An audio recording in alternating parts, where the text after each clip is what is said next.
Hi guys, my name's Graham Green and I'm the General Manager of the Leaderboard Golf Centre in Reading.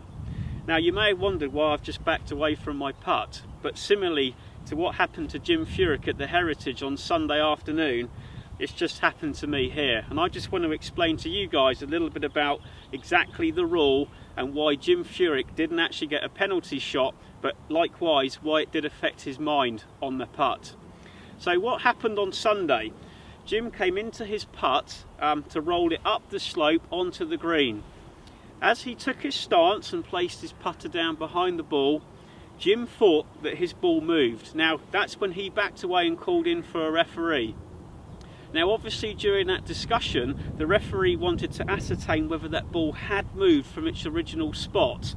Now I guess somewhere between the line Jim Furyk wasn't particularly sure whether the ball had returned to its original spot or had still moved away from it.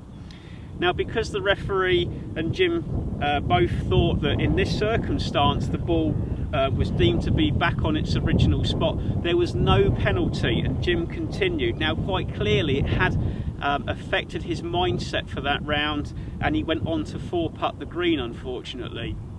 Now I want to just go over what the ruling would be. So if for example that ball had rolled away from its original spot and the player had taken his stance as we saw with Jim, then he would have actually incurred a 1-stroke penalty. Now the important bit here is that you must then replace the ball to its original spot before you continue. If you fail to do so, you will incur another stroke penalty for playing from the wrong position. So let me just recap. If you take your stance and place your putter behind the ball and the ball oscillates, so it moves but moves back to its original spot, there is no penalty.